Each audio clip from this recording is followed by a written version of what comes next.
Hello मेरे प्यारे बच्चों, welcome back to your first learning class Shagun explains. आज हम मैथमेटिक्स में मल्टीप्लिकेशन के बारे में डिस्कस करने वाले हैं।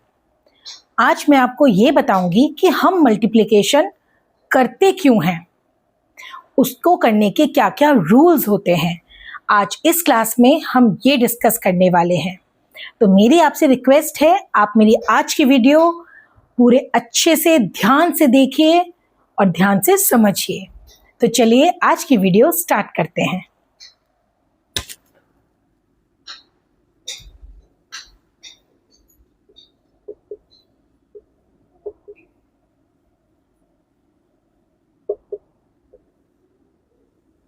मल्टीप्लिकेशन। सबसे पहले हम ये समझते हैं कि हम मल्टीप्लिकेशन करते क्यों हैं।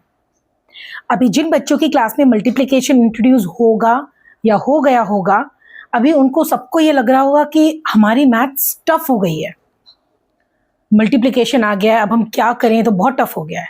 बट ऐसा नहीं होता। एक्चुअल में मल्टीप्लिकेशन हमारी कैलकुलेशंस को, हमारी लाइफ को ईजी करता है, ना कि टफ करता है। मल्टीप्लिकेशन हम तब यूज करते हैं जब हमें किसी एक नंबर को रिपीटेडली ऐड करना होता है, बार बार एक ही नंबर को ऐड करना होता है। तो उसका जो शॉर्टकट मेथड है वो होता है मल्टीप्लिकेशन। जब हमें किसी एक नंबर को बार बार ऐड करना पड़े तो उसका शॉर्टकट क्या होगा? मल्टीप्लिकेशन। चलिए मैं आपको एक एग्जांपल के साथ समझाती हूँ।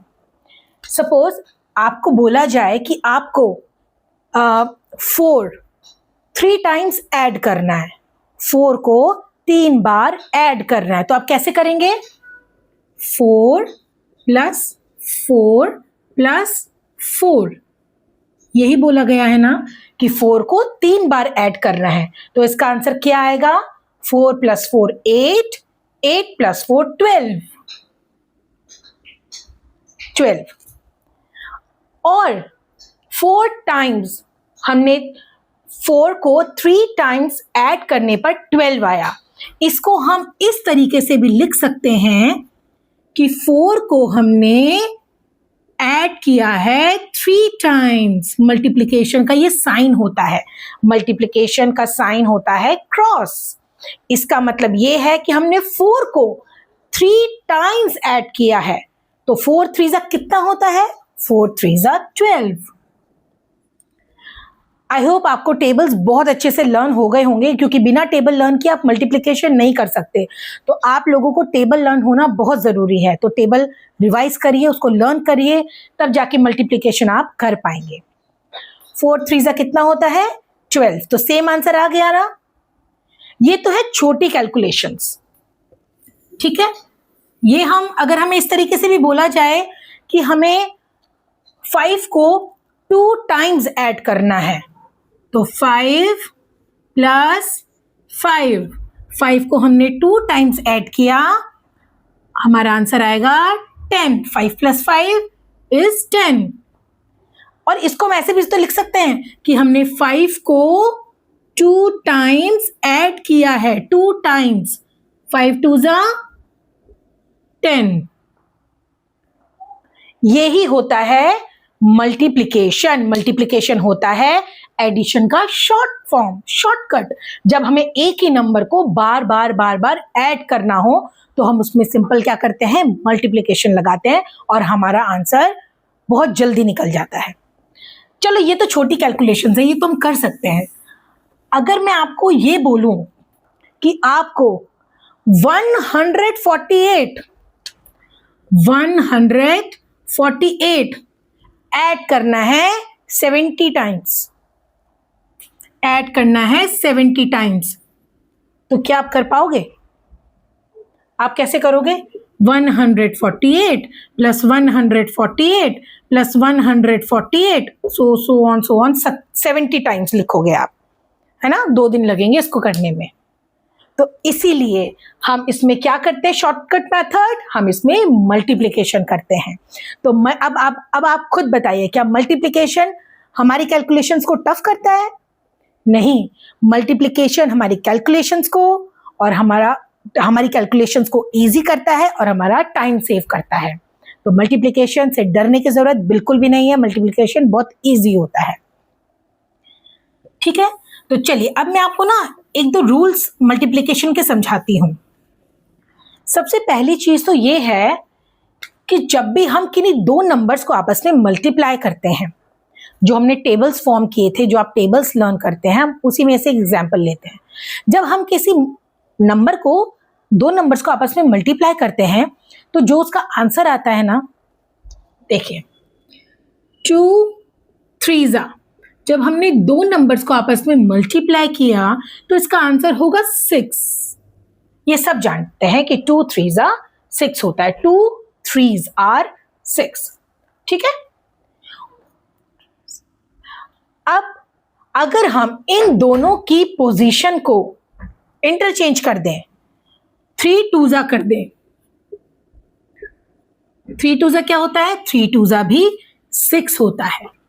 इसका मतलब जब हम किन्हीं दो नंबर्स को आपस में मल्टीप्लाई करते हैं और अगर हम उनकी प्लेसेस को आपस में बदल दें, इंटरचेंज कर दें, तब भी हमारा आंसर सेम रहता है, हमारा आंसर नहीं बदलता। और हम क्या एग्जांपल ले सकते हैं, 5 4 20 या फिर 4 5 20।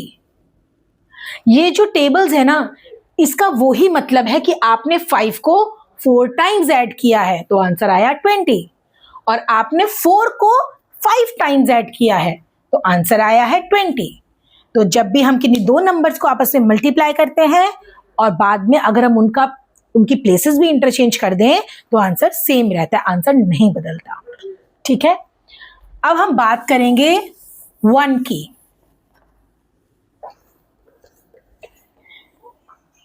जब भी हम किसी एक नंबर को 1 से मल्टीप्लाई करते हैं, यानी कि 5 1s, 5 को हमने 1 से मल्टीप्लाई किया तो ये ही नंबर आंसर रहता है, आंसर 5 ही आएगा। अब आप इसको एडिशन वाले मेथड से भी एक बार सोच के देख सकते हैं कि 5 को हमें कितनी बार ऐड करना है, 1 टाइम। 5 को हमें सिर्फ एक ही बार ऐड करना है, बस 5। तो 5 को अगर हम एक ही बार करेंगे तो क्या आएगा, 5 ही तो आएगा, है ना। तो ये ही होता है, ये ही है। इसी तरीके से हम मल्टीप्लिकेशन करते हैं। और दूसरे नंबर से करके देखते हैं। अगर हम 7 को 1 से मल्टीप्लाई करें तो आंसर विल बी 7, हमारा आंसर 7 ही आएगा। ठीक है, तो जब भी हम किसी भी नंबर को 1 से मल्टीप्लाई करते हैं तो वो ही नंबर हमारा आंसर होता है, क्योंकि हम उस नंबर को एक ही बार हमें ऐड करना होता है, उसके साथ कुछ और ऐड नहीं करना, तो सेम ही नंबर रहेगा, हमारी वैल्यूज चेंज नहीं होती है। अब हम बात करेंगे मल्टीप्लिकेशन में जीरो की क्या वैल्यू है। जब हम किसी एक नंबर को 0 से मल्टीप्लाई करते हैं तब क्या होता है। सपोज 3 को हमने 0 से मल्टीप्लाई करा, इसका क्या मतलब है, अगर हम एडिशन वाले फॉर्म में इसको करके देखें, हमें 3 को कितनी बार ऐड करना है, एक भी बार नहीं। यहाँ पे करके देखेंगे, 3 को कितनी बार लिखना है, कितनी बार ऐड करना है, एक भी बार नहीं, कुछ करना ही नहीं है। तो क्या आंसर आया हमारा, कुछ भी नहीं, 0। ठीक है, इसके पीछे ये लॉजिक होता है। जब भी हम किसी भी नंबर को अगर 0 से मल्टीप्लाई करते हैं तो आंसर हमेशा 0 आता है, चाहे नंबर कुछ भी हो, नंबर कितना भी बड़ा हो, नंबर की कोई भी वैल्यू हो, आंसर हमेशा 0 आएगा। 4 zeros 0। ठीक है, 7 को 0 से मल्टीप्लाई करेंगे, आंसर वुड बी 0। 1 1 8 9 3 6, अगर हम इसको 0 से मल्टीप्लाई करेंगे, our answer would also be 0। ठीक है, तो हम किसी भी नंबर को अगर 0 से मल्टीप्लाई करते हैं तो हमारा आंसर हमेशा 0 आता है। तो ये कुछ रूल्स है मैथमेटिक्स में मल्टीप्लिकेशन के, जो आज मैं आपके साथ डिस्कस करना चाहती थी। अब हम नेक्स्ट वीडियो में ये सीखेंगे कि मल्टीप्लिकेशन करते कैसे हैं, सिंगल डिजिट के साथ, हंड्रेड्स वाली डिजिट के साथ भी, थाउजेंड्स वाली डिजिट के साथ भी हम किस तरीके से मल्टीप्लिकेशन करते हैं वो हम नेक्स्ट वीडियो में सीखेंगे। तो आज के लिए बस इतना ही। आज हमने सीखा कि हम मल्टीप्लिकेशन क्यों करते हैं, और मल्टीप्लिकेशन अगर हम किन्हीं दो नंबर्स को आपस में मल्टीप्लाई कर रहे हैं और उनके अगर हम प्लेसेस भी आपस में बदल दें तो आंसर हमेशा वही रहता है, सेम रहता है, आंसर नहीं बदलता।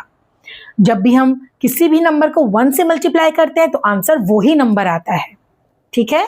और फोर्थ रूल हमने क्या देखा कि हम किसी भी नंबर को अगर 0 से मल्टीप्लाई करेंगे तो हमारा आंसर हमेशा 0 ही आएगा, चाहे नंबर कुछ भी हो। तो अगर आपने 0 से किसी नंबर को मल्टीप्लाई करोगे तो आंसर सिर्फ 0 ही आएगा। तो आज के लिए बस इतना ही। आई होप आपको आज की क्लास बहुत अच्छे से समझ में आई होगी, और आप प्लीज टेबल्स की प्रैक्टिस करिए, तभी हम आगे मल्टीप्लिकेशन सीखेंगे। आई होप आज की मेरी क्लास आपको पसंद आई होगी। तो अगर पसंद आई है तो प्लीज उसको लाइक करें, शेयर करें, नीचे कमेंट करके मुझे जरूर बताएं, और प्लीज मेरे चैनल को सब्सक्राइब जरूर करें ताकि मैं जब भी साइंस और मैथ्स से रिलेटेड कोई नई वीडियो अपलोड करूं आपको तुरंत पता चल जाए। तो नेक्स्ट वीडियो तक के लिए bye bye, take care, keep learning, and thank you for watching.